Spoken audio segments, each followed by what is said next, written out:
Radhe Radhe everyone.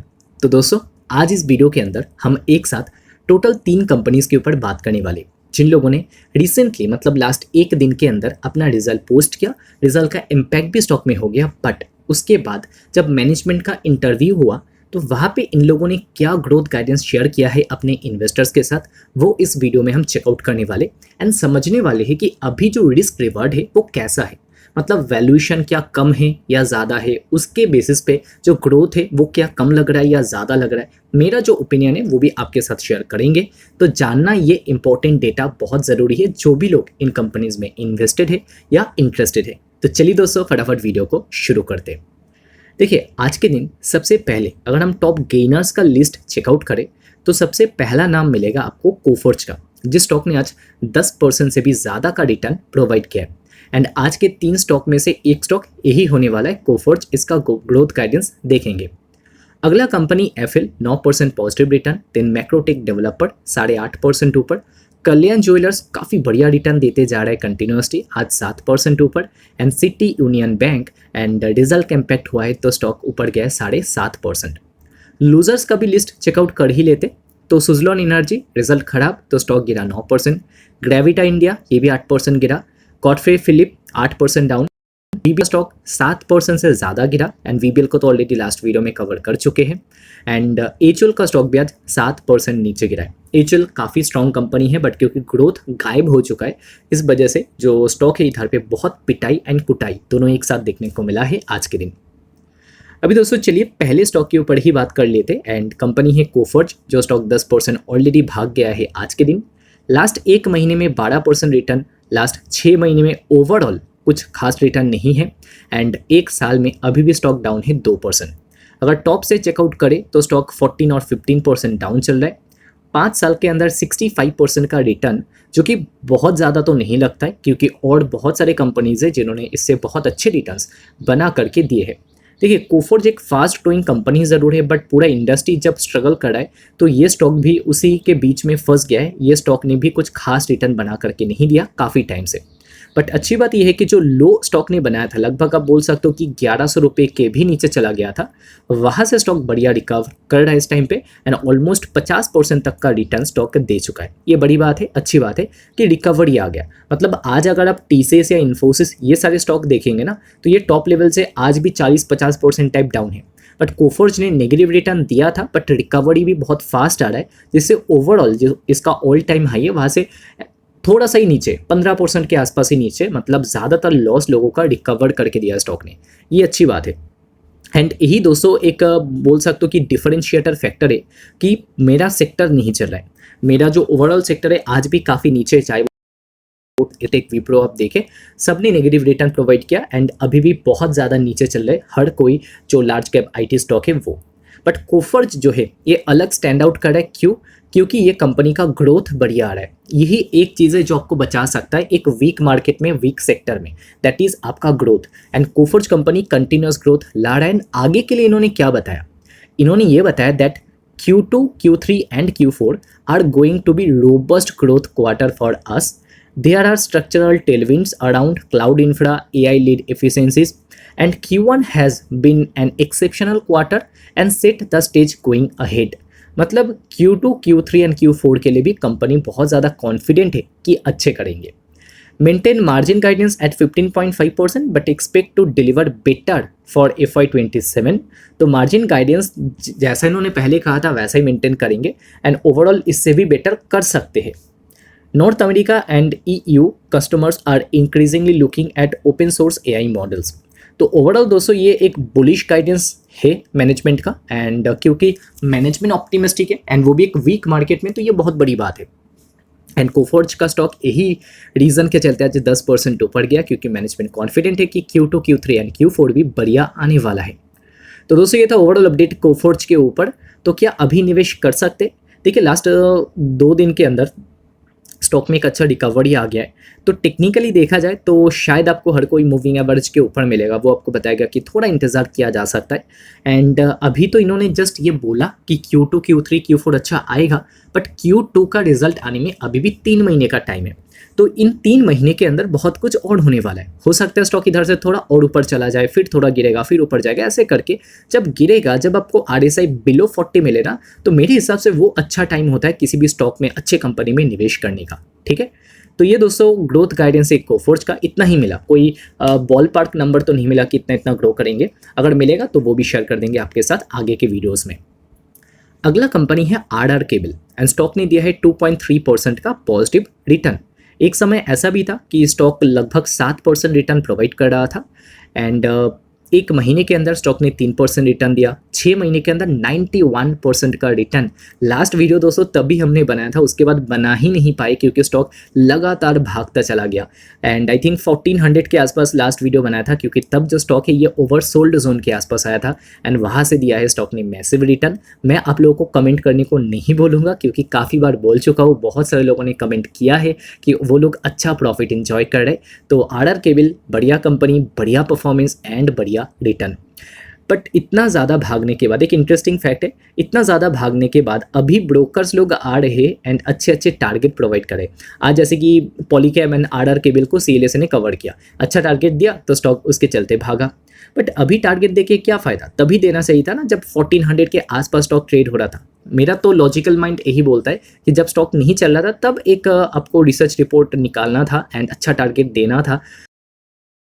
दे रहे हो इतना ज़्यादा ऑलरेडी भाग जाने के बाद, लगभग डबल हो जाने के बाद, राइट।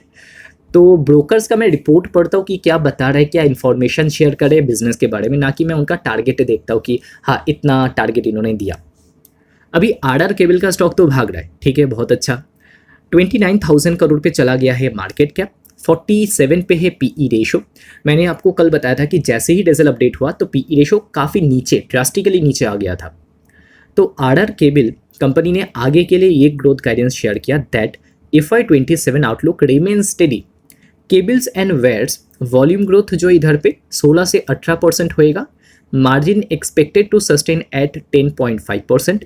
FMCG जो रेवेन्यू है, सॉरी FMEG, ओके, जो फास्ट मूविंग इलेक्ट्रिकल गुड्स है, तो FMEG में रेवेन्यू ग्रोथ होगा 20% का। तो ग्रोथ गाइडेंस ऐसा नहीं कि कुछ स्काई रॉकेट टाइप का दे दिया है, जैसा ग्रोथ गाइडेंस देते आ रहे थे या KEI पॉलीकैब जिस टाइप का ग्रोथ गाइडेंस दे रहे, पॉलीकैब का थोड़ा कम है क्योंकि पॉलीकैब बहुत बड़ा कंपनी बन चुका है, बेस उसका काफ़ी बड़ा बन चुका है, बट KEI जैसा ही ग्रोथ गाइडेंस है इस कंपनी का, RR केबल का, ठीक है एंड अच्छा है। बट जो लोगों ने शॉर्ट टर्म के लिए निवेश किया ना, वो कहीं ना कहीं पे प्रॉफिट बुकिंग के बारे में सोच सकते हैं क्योंकि स्टॉक ऑलरेडी काफ़ी भाग चुका है। हाँ, हो सकता है क्योंकि PE रेशो नीचे गिरा है 47 पे, तो 50 का PE आने तक स्टॉक थोड़ा रैली एक्सटेंड करे क्योंकि अभी स्टेज 2 में ही एंटर कर चुका है। सबसे पहली बात, अगर कोई इस कंपनी में लॉन्ग टर्म के लिए इन्वेस्टेड है ना, इसको एज इट इज़ छोड़ के रखना चाहिए। आई डोंट थिंक कि ज़्यादा छेड़छाड़ करना चाहिए।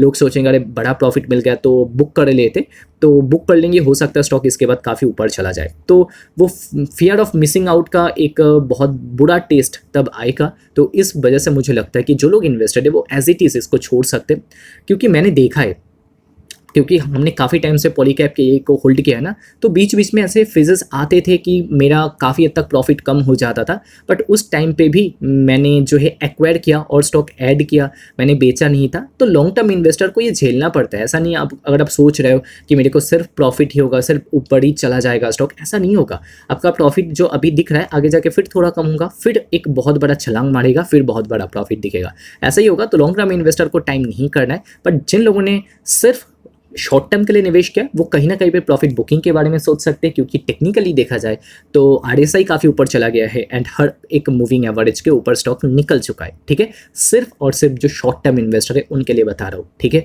लॉन्ग टर्म इन्वेस्टर टाइम करने की गलती ना कीजिए तो ही बेहतर है। नेक्स्ट कंपनी है KFin टेक्नोलॉजीज लिमिटेड, 968 पे स्टॉक है, 2% का अपसाइड आज, 5 दिन के अंदर लगभग 9 या 10% का रिटर्न। कल भी काफ़ी चला था ये कंपनी का स्टॉक। अभी KFin टेक्नोलॉजी कंपनी का 1 साल का चार्ट उतना अच्छा नहीं है, रिटर्न उतना खास नहीं है, 15% का नेगेटिव रिटर्न। 5 साल की बात करें तो 181% का पॉजिटिव रिटर्न तो है, बट 5 साल के टॉप से देखा जाए तो स्टॉक लगभग 36% डाउन भी चल रहा है। अभी KFin टेक का परफॉर्मेंस तो देख लिया, दिसंबर 2024 के बाद से 1.5 साल हो गया, स्टॉक ने कोई रिटर्न नहीं दिया, उल्टा 36% नीचे। उसके बाद दोस्तों कंपनी पोस्ट करता है ये नंबर कैसा आया, 2 दिन में तो बहुत भागा रिजल्ट आने के बाद, बट नंबर क्या सच में इतना खास था? आंसर है नो। कंपनी का अगर आप देखेंगे इधर पे सेल्स ग्रोथ, तो वो तो अच्छा आया 30%, which is very good, but profit grow नहीं हुआ। ये मेरे को थोड़ा सा कंसर्निंग चीज़ लगा कि प्रॉफिट ग्रो नहीं हुआ, फिर भी मार्केट पसंद कर रहा है। क्यों? क्योंकि मैनेजमेंट का ग्रोथ गाइडेंस आया। अभी ग्रोथ गाइडेंस कैसा आया? देखिए, सबसे पहले तो मैनेजमेंट ने यहाँ पर देख सकते हो कि जो स्टॉक है 9% तक भाग गया था। क्यों? क्योंकि मैनेजमेंट ने अच्छा गाइडेंस दिया अर्निंग कॉल में। क्या गाइडेंस? इन्होंने कहा will target EBITDA growth of 18 to 20%। तो क्या ये अच्छा है? Answer yes. 18 से 20% ग्रोथ खराब नहीं है। पैट ग्रोथ गाइडेंस, ये तो और इम्पोर्टेंट है क्योंकि एट दी एंड आप प्रॉफिट तक ही आएंगे, ईपीएस ग्रोथ तक ही आएंगे। तो प्रॉफिट में ग्रोथ गाइडेंस इन्होंने दिया है 12 से 15%। सबसे पहली बात एंड अच्छी बात कि ग्रो करेगा। 12-15% ग्रोथ भी कम नहीं होता है, बट फिर भी ये स्टॉक का अगर वैल्यूएशन आज मान लो कि 30 या उसके बिलो होता तो शायद मेरे हिसाब से 12-15% का ग्रोथ ठीक होता, मेरे हिसाब से, जो जिस टाइप का स्टॉक या ग्रोथ मैं पसंद करता हूँ उस हिसाब से। बट कंपनी आज 48 के पी के ऊपर है एंड 12 से 15% का ग्रोथ गाइड कर रहा है, तो शायद इससे बेटर अपॉर्चुनिटीज़ मार्केट में अवेलेबल है। बट क्योंकि ये यहाँ पे ऐसे सेक्टर में काम करते हैं जहाँ पे ग्रोथ आना काफ़ी ईजी है एंड पैसा बनाना बहुत ईजी है, तो शायद ये स्टॉक जो लॉन्ग टर्म में चलेगा, अच्छा रिटर्न देगा। बट लास्ट 2 दिन में जो रैली आया उसके साथ मैं बहुत ज़्यादा जो है इस टाइम में घुल मिल नहीं रहा हूँ कि कुछ अलग ही कर दिया कंपनी ने या टॉप लेवल का गाइडेंस प्रोवाइड कर दिया, ऐसा वाला सिचुएशन मेरे को नहीं लग रहा है, क्योंकि 12-15% का ही प्रॉफिट ग्रोथ का गाइडेंस कंपनी ने दिया है। एंड अगर आपको ठीक लगे कि हाँ इस वैल्यूएशन पे मैं तो खुश हूँ इस ग्रोथ के साथ, तो आप जा सकते हो। ये जो ग्रोथ गाइडेंस हम चेक करते हैं ना, यही रीज़न की वजह से चेक करते हैं कि आपको पता चले कि रिस्क एंड रिवर्ड दोनों कितना है। अगर पीई रेशियो रिजनेबल हो, ग्रोथ गाइडेंस अच्छा हो, मतलब एक सिंपल आप लॉजिक लगा सकते हो कि जिनका पीईजी रेशियो, पिग रेशियो 1 या 1.5 के आसपास होता है ना, वहाँ पे रिस्क रिवर्ड काफ़ी बेटर होता है। पिग रेशियो कैसे निकाला जाता है? सिंपली आप पीई रेशियो को अर्निंग ग्रोथ से डिवाइड कर दीजिए। मतलब इसका पी रेशियो 48 है एंड कंपनी मान लो कि 48% प्रॉफिट या अर्निंग ग्रो कर रहा है, तो उस केस में इसका पीईजी रेशियो 1 का हो जाएगा। ठीक है, ठीक वैसे अगर मान लो कि 24% से प्रॉफिट ग्रो हुआ है तो इसका पीईजी रेशियो उस केस में 2 का हो जाएगा। तो ऐसे करके पिग रेशियो आप चेक कर लीजिए कोई कंपनी का जहाँ पे आप इंटरेस्टेड हो, तो आपको समझ में आ जाएगा रिस्क रिवार्ड कैसा है। 1 या 1.5 के नीचे हो तो वो ज़्यादा बेहतर माना जाता है। तो दोस्तों ये थे आज के हमारे 3 स्टॉक्स, उनके ग्रोथ गाइडेंस। इसके अलावा आगे के वीडियोस में और भी कंपनीज और भी ग्रोथ गाइडेंस को हम एक एक करके डिस्कस करेंगे। तो चैनल पे फर्स्ट टाइम हो तो जस्ट 1 महीने के लिए सब्सक्राइब करके देख सकते हो। आई होप कि आप डिसअपॉइंट नहीं होंगे। कुछ एक्स्ट्रा लर्निंग कंटेंट चाहिए तो प्राइवेट लर्निंग ग्रुप आप जो है ज्वाइन कर सकते हो। एंड वो कहाँ पे, वो अभी तक हमने लॉन्च नहीं किया है, वो यूट्यूब में लॉन्च करेंगे 1 अगस्त से। आई होप कि आप लोगों को अच्छा लगेगा, क्योंकि वहाँ पे स्टडी रिपोर्ट, रिसर्च रिपोर्ट जो हर दिन रिलीज होता है स्टॉक्स के ऊपर, वो हम शेयर करते चलेंगे। तो इस वीडियो को दोस्तों यहीं पे एंड करते हैं। वीडियो देखने के लिए बहुत बहुत शुक्रिया। मिलते हैं अगले वीडियो में। राधे राधे।